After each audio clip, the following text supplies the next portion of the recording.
नमस्कार, मैं हूं रश्मि जायसवाल। आप देख रहे हैं avianpost.com। आज हम रूबरू होंगे आम आदमी के सवालों के जवाब नई शिक्षा नीति के साथ, लेकिन उससे पहले कुछ खास खबरों की हेडलाइंस। भारत में कोरोना का रिकवरी रेट 64.54% पहुंचा। आंध्र प्रदेश प्रकाशम में कथित तौर पर शराब के बजाय सैनिटाइजर पीने से 9 लोगों की मौत।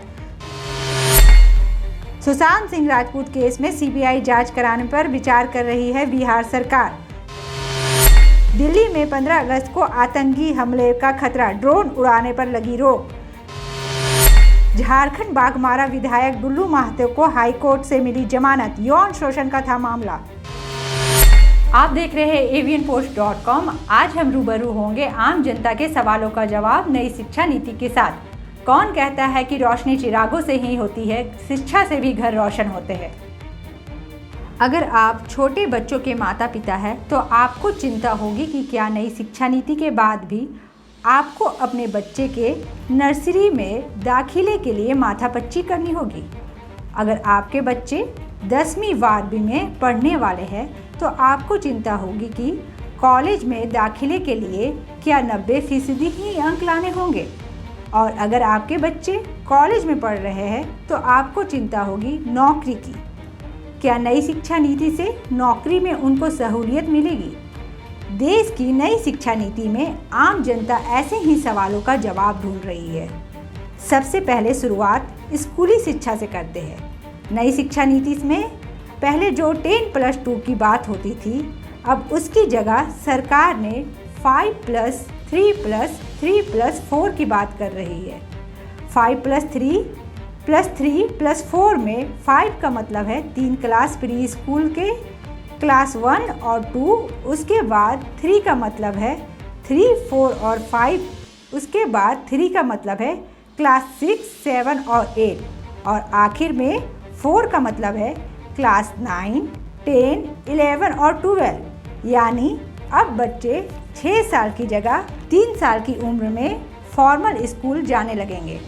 अब तक बच्चे 6 साल में पहली क्लास में जाते थे, तो नई शिक्षा नीति लागू होने पर भी 6 साल में बच्चा पहली क्लास में ही होगा और पहले के 3 साल भी फॉर्मल एजुकेशन वाले ही होंगे। बस प्ले स्कूल के शुरुआती साल भी अब शिक्षा में जुड़ेंगे। इसके अलावा स्कूली शिक्षा में एक और महत्वपूर्ण बदलाव है भाषा के स्तर पर। नई शिक्षा नीति में 3 लैंग्वेज फार्मूला की बात की गई है, जिसमें कक्षा 5 तक मातृभाषा, लोकल भाषा में पढ़ाई की बात की गई है। साथ ही ये भी कहा गया है कि जहां संभव हो वहां कक्षा 8 तक इसी प्रक्रिया को अपनाया जाए। संस्कृत भाषा के साथ साथ तमिल, तेलुगु और कन्नड़ भाषा में पढ़ाई पर भी जोर दिया गया है। सेकेंडरी एजुकेशन में स्कूल अगर चाहे तो विदेशी भाषा भी विकल्प के तौर पर ले सकते हैं। स्कूली भाषा में तीसरी बात बोर्ड परीक्षा में बदलाव से जुड़ी है। पिछले 10 सालों में बोर्ड एग्जाम में कई बदलाव किए गए। कभी 10वीं की परीक्षा को वैकल्पिक तौर पर किया गया, कभी नंबर की जगह ग्रेड की व्यवस्था की गई। लेकिन अब परीक्षा के तरीके में बदलाव की बात नई शिक्षा नीति में की गई है। बोर्ड एग्जाम होंगे और अब 2 बार होंगे, लेकिन इनको पास करने के लिए कोचिंग की ज़रूरत नहीं होगी। परीक्षा का स्वरूप बदलकर अब छात्रों की क्षमताओं का आकलन किया जाएगा, ना कि उनके याददाश्त का। केंद्र सरकार की दलील है कि छात्रों पर इससे नंबरों का दबाव खत्म हो जाएगा। साल 2022-23 वाले सत्र में इस बदलाव को लागू करने की मंशा जताई गई है। इन बोर्ड परीक्षाओं के अतिरिक्त राज्य सरकारें अब कक्षा 3, 5 और 8 में भी परीक्षाएं लेगी। इन परीक्षाओं को करवाने के लिए गाइडलाइंस बनाने का काम नई एजेंसी को सौंपा जाएगा, जो शिक्षा मंत्रालय के अंतर्गत ही काम करेगी। इसी तरह के बदलाव उच्च शिक्षा में भी किए गए हैं। अब ग्रेजुएशन यानी अंडर ग्रेजुएट में छात्र 4 साल का कोर्स पढ़ेंगे, जिसमें बीच में कोर्स छोड़ने की विकल्प की भी व्यवस्था की गई है। पहले साल में कोर्स छोड़ने पर सर्टिफिकेट मिलेगा, दूसरे साल पर कोर्स छोड़ने पर एडवांस सर्टिफिकेट मिलेगा। 3 साल के बाद डिग्री और 4 साल के बाद डिग्री होगी शोध के साथ। इसी तरह पोस्ट ग्रेजुएशन में भी 3 विकल्प होंगे। पहला होगा 2 साल का मास्टर्स उनके लिए जिन्होंने 3 साल की डिग्री कोर्स किया है।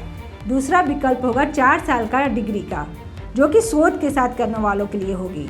ये छात्र 1 साल का मास्टर अलग से कर सकते हैं। और 3 विकल्प होगा 5 साल का इंट्री ग्रेजुएट प्रोग्राम, जिसे कि ग्रेजुएशन और पोस्ट ग्रेजुएशन दोनों के साथ ही किया जाएगा। अब पीएचडी के लिए अनिवार्यता होगी 4 साल के डिग्री शोध के साथ। एमफिल को नई शिक्षा नीति में बंद करने का प्रावधान है। उस शिक्षा में स्कॉलरशिप के लिए भी नई शिक्षा नीति में प्रस्ताव है। इसके लिए नेशनल स्कॉलरशिप पोर्टल के दायरे को और अधिक व्यापक बनाने की बात कही गई है। प्राइवेट संस्थाएं जो उच्च शिक्षा देगी उनको 25% से लेकर 100% तक स्कॉलरशिप अपने 50% छात्रों को देना होगा। ऐसा प्रावधान भी इस नई शिक्षा नीति में किया गया है। उच्च शिक्षा संस्थानों को ग्रांट देने का काम हायर एजुकेशन कमीशन करेगा। इसके अलावा इन संस्थानों के अलग अलग विभागों के लिए नियम, कानून और गाइडलाइंस तैयार करने की जिम्मेदारी भी होगी। अभी सिर्फ नई शिक्षा नीति के ये ड्राफ्ट को मंजूरी मिली है। इसे लागू होना बाकी है और इसके बाद इसे कई इम्तिहानों से गुजरना होगा। मसलन क्या, ये नई शिक्षा नीति अपने बातों को शहरों से दूर गांव देहात तक उन बच्चों तक पहुंचा पाएगी क्या जिन स्कूलों में पर्याप्त संसाधन नहीं है, टीचर नहीं है, लैब नहीं है, वहाँ म्यूजिक के टीचर, वोकेशनल कोर्स, ऐसी बातें लागू हो पाएगी? कागजों पर जो इतनी अच्छी पॉलिसी दिख रही है, क्या वो अपने लक्ष्य तक पहुँच पाएगी? हम तो बस उम्मीद ही कर सकते हैं। कल फिर मुलाकात होगी कुछ खास मुद्दों के साथ। तब तक के लिए इजाज़त चाहूँगी। नमस्कार। हमारे YouTube चैनल को सब्सक्राइब, लाइक और शेयर करना ना भूलें।